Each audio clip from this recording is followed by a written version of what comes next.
बार जो यात्रा है वो बहुत ऐतिहासिक होने वाली है। माता तेरू तापकारी स्वर्ग बिटी ल्याई माँ भगवती तू धनी हुए जा।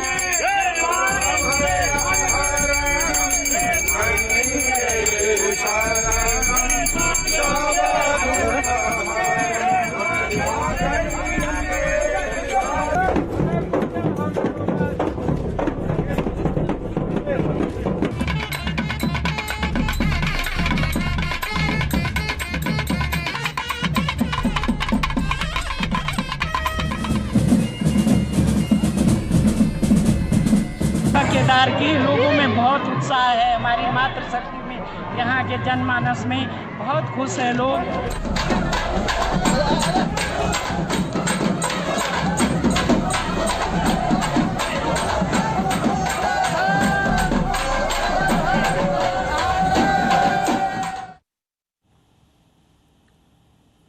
आज मुखबा से मां गंगा की उत्सव डोली गंगोत्री धाम के लिए रवाना हो गई। कल गंगोत्री धाम और यमुनोत्री धाम के कपाट खुल जाएंगे और इसी के साथ देवभूमि उत्तराखंड में 4 धाम यात्रा का शुभारंभ हो जाएगा। वहीं ऊखीमठ से बाबा केदारनाथ की उत्सव डोली केदारपुरी के लिए रवाना हो गई है। डोली रवाना होने के समय देश विदेश के सैकड़ों श्रद्धालु इस अलौकिक पल के साक्षी हैं। स्वर्ग बिटी ल्याई माँ भगवती तू धनी हुए जाया।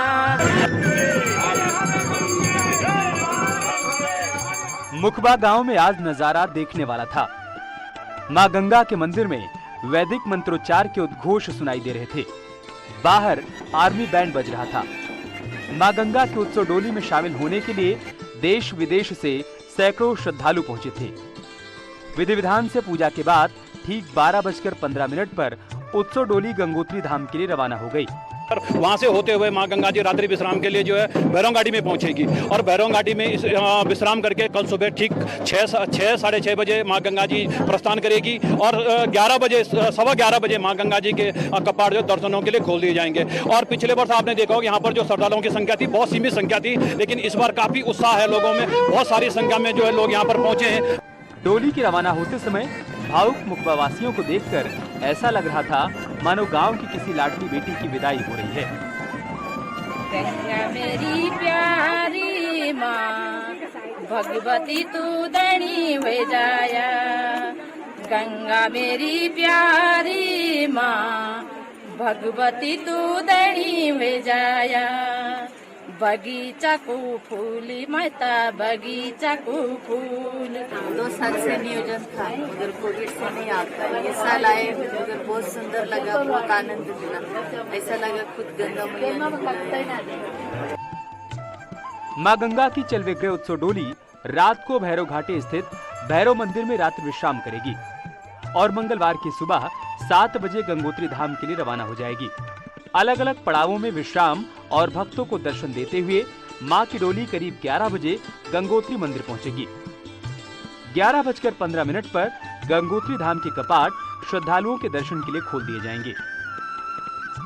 ठीक 11:15 पर मंत्रोच्चार के साथ भगवती गंगे के कपाट खोल दिए जाएंगे। आप सभी देशवासियों प्रदेशवासियों से यही शुभकामनाएं हैं कि भगवती गंगा आप पर अपनी असीम कृपा रखे। वहीं ऊखीमठ के ओंकारेश्वर मंदिर में तो और भी भव्य नजारा था। देश के कोने कोने से हजारों श्रद्धालु ऊखीमठ पहुंचे थे। शीतकालीन स्थल से बाबा केदार की पंचमुखी चल विग्रह उत्सव डोली केदारनाथ धाम के लिए रवाना होनी थी। भक्त उस अलौकिक नजारे का इंतजार कर रहे थे। जैसे ही वो वक्त आया हर कोई आनंद में डूब गया। केदार की लोगों में बहुत उत्साह है, हमारी मातृशक्ति में, यहाँ के जनमानस में बहुत खुश है लोग। पहली बार इतनी भीड़ हुई है, गांव-गांव से लोग आए हैं बाबा को, केदार बाबा की डोली को केदारनाथ भेजने के लिए। उत्सव डोली करीब 10 पड़ावों से होते हुए 5 मई को केदारनाथ धाम पहुंचेगी और 6 मई को बाबा केदार के कपाट भक्तों के लिए खोल दिए जाएंगे। हमने देश को संदेश दिया जाएगी कि यहाँ का इस साल का जो 6 महीने का कार्यकाल कैसे रहेगी, उसी के अनुसार सभी ने उसको उपयोग करके और दर्शन आशीर्वाद ले करके अपना जीवन। 2 साल बाद 4 धाम यात्रा शुरू होने से श्रद्धालु गदगद हैं, क्योंकि बाबा केदार के भक्त इस दिन की प्रतीक्षा बड़ी ही बेसब्री से कर रहे थे। क्योंकि यात्रा इस बार पिछले 2 सालों के बाद हो रही है, तो यात्रा में संख्या ज़्यादा होनी है और ये हमारे लिए एक चुनौती भी है, और चुनौती के साथ साथ अच्छा करने का अवसर भी है उत्तराखंड के पास। उत्तराखंड की सरकार या उत्तराखंड के लोग, सभी लोग मिलकर हम लोग अच्छा करेंगे। डोली रवाना होने के साथ ही पूरी केदार घाटी में उत्सव का माहौल है।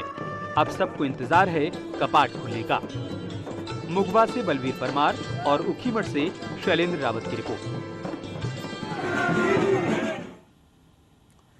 कल अक्षय तृतीया के पावन पर्व पर विश्व प्रसिद्ध यमुनोत्री धाम के कपाट दोपहर 12:15 पर श्रद्धालुओं के लिए खोल दिए जाएंगे। सुबह 8:30 बजे मां यमुना की उत्सव डोली शीतकालीन प्रवास खरसाली से पारंपरिक वाद्य यंत्रों की थाप के साथ रवाना होगी। यमुना के भाई शनिदेव की डोली की अगुवाई में यमुनोत्री धाम के लिए प्रस्थान करेगी, जहां विधिवत हवन पूजन के बाद वैदिक मंत्रोच्चार के साथ यमुनोत्री धाम के कपाट दर्शनार्थ के लिए खोल दिए।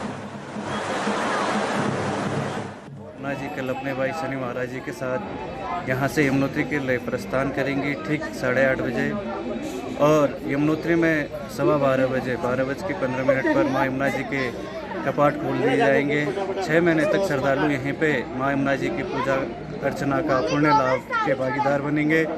जो श्रद्धालु यमुनोत्री नहीं जा सकते हैं वो श्रद्धालु यहीं पे खुशीमठ में आके 6 महीने माँ यमुना जी के दर्शन कर सकते हैं। जय श्री राम।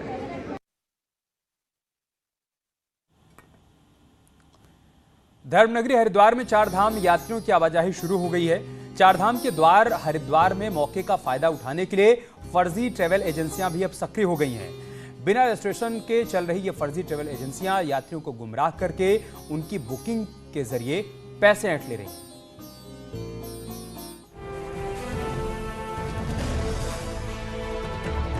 2 साल बाद बिना किसी बंदिशों के 4 धाम यात्रा की शुरुआत होने से हरिद्वार के ट्रैवल कारोबारियों के चेहरे खिले हैं। लेकिन यात्रा की शुरुआत से पहले ही फर्जी ट्रैवल एजेंटों ने इनकी चिंता बढ़ा दी है। इनका आरोप है कि फर्जी ट्रैवल एजेंट कम दामों पर गाड़ियों की बुकिंग करके तीर्थ यात्रियों के बीच रास्ते में ही धोखा दे देते हैं।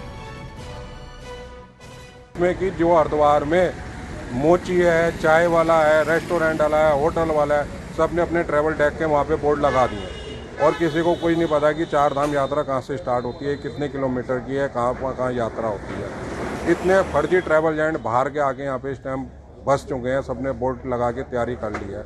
यात्रियों के साथ दुर्व्यवहार होता है। ये फर्जी ट्रैवल एजेंट बिना रजिस्ट्रेशन के काम करते हैं, जिससे हरिद्वार की छवि को धूमिल होने के साथ सरकार को भी राजस्व नुकसान पहुंचाते हैं। कई बार शिकायत के बावजूद भी जिम्मेदार अधिकारी मामले पर गंभीरता नहीं दिखा रहे।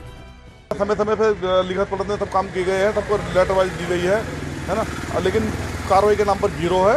उत्तराखंड सरकार कहीं ना कहीं किसी न किसी रूप में इस काम में विफल रहती है। देखिए, यात्रा सीजन बिल्कुल इस टाइम चरम पे है, स्टार्ट होने वाला है और काफ़ी मात्रा में यात्री आएंगे।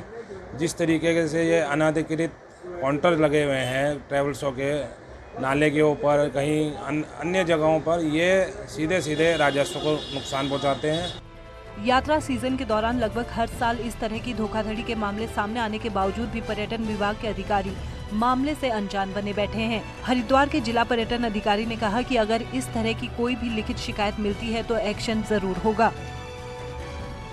अगर लिखित में मेरे कार्यालय में किसी तरह की कोई शिकायत आती है तो उसमें जो हमारा प्राविधान है उत्तराखंड पर्यटन व्यवसाय पंजीकरण नियमावली के अंतर्गत उसमें कार्रवाई की जाएगी।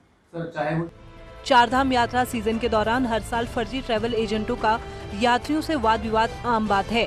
बावजूद इसके जिम्मेदार अधिकारियों का आंख मूंद कर बैठे रहना न सिर्फ हरिद्वार के ट्रैवल कारोबारियों को बल्कि प्रदेश की छवि को भी नुकसान पहुंचाता है। हरिद्वार से न्यूज़ 18 के लिए पुलकित शुक्ला की रिपोर्ट।